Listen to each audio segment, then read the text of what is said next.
when Allah subhanahu wa ta'ala is mentioned to us, revealing us that something that is very important for us. So it says, and know that among you is the messenger of Allah. If he were to obey you in much of the matter, you would be in difficulty. But Allah has endeared to you the faith and has made it blessing in your hearts and has made hateful to you disbelief, defiance, and disobedience. Those are the rightly guided. So Allah subhanahu wa ta'ala is saying, وَاعْلَمُوا أَنَّ فِيكُمْ رَسُولَ اللَّهِ. The first thing that وَاعْلَمُوا and know. Wow is and, اعلموا is know. I mean you. وَاعْلَمُوا and know أَنَّ فِيكُمْ رَسُولَ اللَّهِ. أَنَّ it's a tool in Arabic language that goes into the sentence and makes some changes in it. So the original sentence is فيكم رسول الله. Then فيكم رسول الله. So when أن Allah subhanahu wa ta'ala add أن before it, it became أن فيكم رسول الله. Instead of رسول, it became رسولة. أن change the مبتدأ, make it instead of رفع, make it نصب, and change the خبر instead of رفع, make it نصب. So that is Arabic grammar. But what does that mean for us? What is the result of that? The original sentence was Rasulullahi fikum. The messenger of Allah is among you. That is the sentence. Rasulullahi fikum. The messenger of Allah among you. So Allah subhanahu wa ta'ala changed it first, replace what comes next, put it in the beginning, and what comes beginning became next. So instead of Rasulullahi fikum, Allah subhanahu wa ta'ala make it fikum Rasulullahi. Then add anna to emphasize the meaning. It became anna fikum Rasulullah. It's supposed to be anna Rasulallahi fikum. So that is, what does that mean in English? Like you come to my house and you knock the door, I come back out for you, and I thought that you are coming for me. And I said, yes, brother, what do you need? You said, your son I want. Okay? You didn't say, I want your son. It's different when you say to me, your son I want. The original is, I want your son. I want your son, not you. But when you say, your son I want, that no way, it's only your son. Only your son I want. I don't want anybody else. I have to talk to your son only. So I say, you I want in my conversation. I can't say I want you in my conversation. But when I put it, you I want, that means only you. I don't want anybody else to hear that. Or my job is with you only. I don't need anybody else. So that will include you and disclude anybody else. So that is the meaning of why Allah subhanahu wa ta'ala changed it in fikum Rasulullah, make it Rasulullahi, Rasulullah fikum, he make it fikum Rasulullah. He changed he flip it. That means it's the Prophet ﷺ is the one that I want in the meaning. There's a lot of believers, but the Prophet ﷺ among you, that give a lot of meaning and a lot of things that coming next. لو يطيعكم, if he obey you, if in one way or another he obey your opinion or follow your guidance. Because the Prophet ﷺ, he changed a lot and he kept a lot. Allah subhanahu wa ta'ala gave him an order to keep many things that the people used to know before the Islam. Like before Islam, the people became generous. When they became, somebody is generous, he will be proud about it. The Islam accept that and improve it. It is good to be generous, and is good to be proud that I am a generous person, or you are a generous person. But there is things that Allah subhanahu wa ta'ala forbid, like drinking alcohol. And Allah subhanahu wa ta'ala stop this. You cannot do this anymore. So Allah subhanahu wa ta'ala sent the messenger of Allah sallallahu alayhi wa sallam with a ruling that keep something and change something else, or forbid something else. So Allah subhanahu wa ta'ala is telling us that if he obey you, if he's not changing your behavior, but you enforce on him your opinion, if he accept your opinion all the time, you will be in a hardship. You will have a lot of difficulties in your life, because many things that the Prophet ﷺ changed, not by himself, is by the wahi, by the revelation of Allah subhanahu wa ta'ala. He changed many things that is for the benefit of you all the time. It's not the other way. So اعلموا أن فيكم رسول الله. That is the scholar said, it gave it a mention. Why Allah subhanahu wa ta'ala mentioned that the Prophet ﷺ among you? We know that, they know that the Prophet ﷺ among you. But it's like sometimes if somebody came in, for example, like we are now here, somebody came in and asked maybe Uncle Mian. He goes to Uncle Mian and he asked him something about Tafseer. So Uncle Mian will simply say, the Sheikh is here. He will point to me. He will say the Imam is here. That means the visitor, he knows, he see me, I am here. But he's pointing to him that you can ask him. He's the one who is teaching us the tafsir, so you can ask him. Why you ask me? So it is like that. Allah subhanahu wa ta'ala telling the Prophet among you. That means you always have to go to him. Whenever you have a subject, whenever you have a discussion, whenever there is something that you want to know, how to behave or what to do, among you is the Prophet ﷺ. He's the guidance, so you need to go to him. So Allah subhanahu pointing to them that the guidance is among you. You don't need to think. In many cases, you don't have to think and follow your opinion. In many cases, you need to go to the Prophet ﷺ. He's among you, and you can ask him. And unfortunately, we don't have that right anymore. In the time of the Sahaba, whenever there is something happen, they can simply go to the Prophet ﷺ and ask him. Even if the ayah of the Quran is talking about this subject, they are still able to go and ask the Prophet ﷺ whatever they want and whatever they like. But after the death of the Prophet ﷺ, there is no wahi anymore. So we have to go back to whatever we inherited from the Prophet ﷺ of the Quran and the Sunnah of the Prophet Muhammad ﷺ, and try go with the scholars to see what we are supposed to do. So وَاعْلَمُوا أَنَّ فِيكُمْ رَسُولَ اللَّهِ لَوْ يُطِيعُكُمْ, if he obeys you فِي كَثِيرٍ مِنَ الْأَمْرِ, in many of the matter.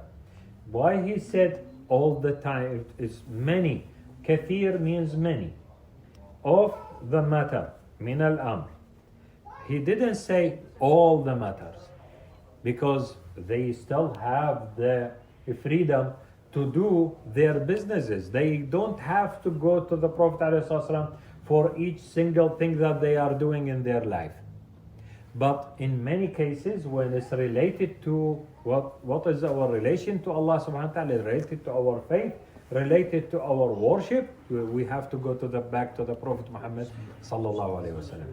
But how to do our life, go on with our life, we don't have to go in all the details to him and ask him for the guidance. That's why Allah subhanahu wa ta'ala mentioned in في كثير من الأمر, in many of the matter, لعنتم. La'anat is the hardship, is the difficulties. If he obeys you in many things, you will have a very hard hardship. And at the same time, there is many cases the Prophet ﷺ follow their opinion. So He does not all the time that they follow his guidance. Sometimes he will ask them for advice, and they will advise the Prophet ﷺ. And in many cases, the Prophet ﷺ will approve the advice that came to him, and he will follow it. Like how Allah subhanahu wa ta'ala make us do the adhan.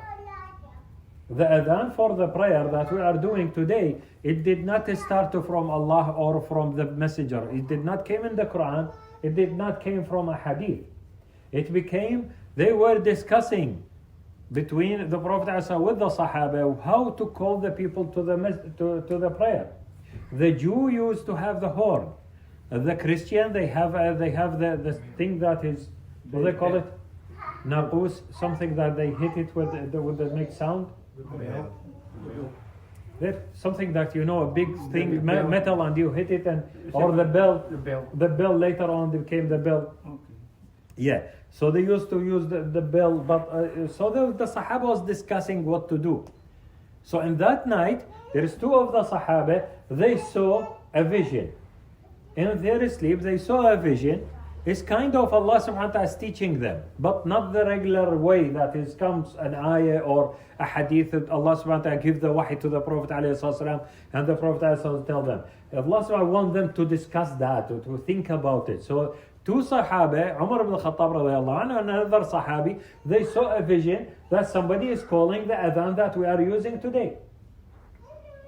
The same, Allahu Akbar, Ashhadu an la ilaha illallah, the same adhan that we are doing today. Not the iqamah, the adhan. So they came to the Prophet Umar, Hadrat Umar radiallahu anhu, he came to the Prophet and he found that the other Sahabi was faster than him. He was telling the Prophet what he saw in his vision. And Umar ibn Khattab, he said, "Oh Prophet, I saw the same vision. It's the same." So the Prophet ﷺ said, "That's it. This is the way that we call the people to the prayer." So in many cases, the Prophet ﷺ follows some of the advice of the Sahaba, and he used to ask them, "Give me your advice." So not all the time that they follow him. Sometimes he follow them, but he's telling them that if you have an opinion, don't try to enforce it over the Prophet ﷺ. That is the general idea, the general meaning of the ayah. If you have something in your opinion and the Prophet ﷺ did not approve it or tell you to do something else, accept that. Because that is for your benefit. If you don't accept it, you will be in a hardship most of the time.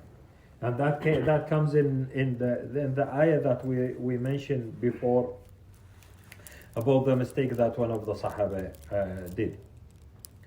Then Allah subhanahu wa ta'ala said, وَلَكِنَّ, but Allah subhanahu wa ta'ala indeed Allahu لَكِنَّ اللَّهَ حَبَّبَ إِلَيْكُمُ الْإِيمَانِ وَزَيَّنَهُ فِي قُلُوبِكُمْ. But Allah subhanahu wa ta'ala make it dear to your heart the belief. Our faith, Allah subhanahu wa ta'ala make it dear to our hearts. Make us able to love it actually. وَزَيَّنَهُ فِي قُلُوبِكُمْ, and make it charm. It gave it a charm in our heart. So that how to understand it? There is in the Sunnah there is many stories that one of the Herakl, one of the kings of Byzantium, he was asking Abu Sufyan radiallahu anhu before he became a Muslim. He told him, is any one of the Muslims became a Muslim and then he leave Islam because he hated? He started to hate it? He said no. And that did not happen. If somebody have a ridda against Islam, it's not because of the faith, because of something else. The people who rejected Islam, they rejected because of their family or because of their wealth. It's about their trade, about their status in the community. But nobody became a Muslim and leave Islam because he hate that faith, because he does not like that I worship only one God. I like to worship many. It never happened. It never happened. When the Islam it enters a heart of a believer, immediately the believer will love that faith, will love being worshipping that simplicity that he worship one God only. He does not need to think about anything else. He does not need to fathom the meaning of Allah subhanahu wa ta'ala. He does not need to see him or hear him by himself. He accepts the Quran and he accepts that faith, and that will make it dearer to his heart. And Allah subhanahu wa ta'ala make it charming, a charm in our heart, that this faith, as he translated here, but Allah has endeared to you the faith and has made it a blessing in your hearts. And in the same time, and has made hateful, وَكَرَّهَ إِلَيْكُمْ. كَرِهَ, hate. When somebody, the word kariha means hate. Karaha, I make you hate something. Karaha, he make you that, when he add a shadda, when that means kariha and karaha. So we add one ra. So we have kaf, ra, ha, kariha. Allah subhanahu wa ta'ala make it karaha. But he add another ra. So instead of kaf, ra, ha, it became kaf, ra, ra, ha. So he add one ra. And we mentioned before, whenever you add a letter, that means you add the meaning, or you change the meaning. So karaha, he make you hate something. Allah subhanahu wa ta'ala make us hate kufr, fusuq, and asyan. Kufr is disbelieving, and fusuq is disobedience. Defiance, and disobedience, al-asyan. Allah subhanahu wa ta'ala, as He make us love the faith and make it pleasing in our hearts, in the same time, we make us hate. No one of us love to steal. Generally, we don't love to steal. We hate to steal. If somebody steals, he will still feel that there is something wrong.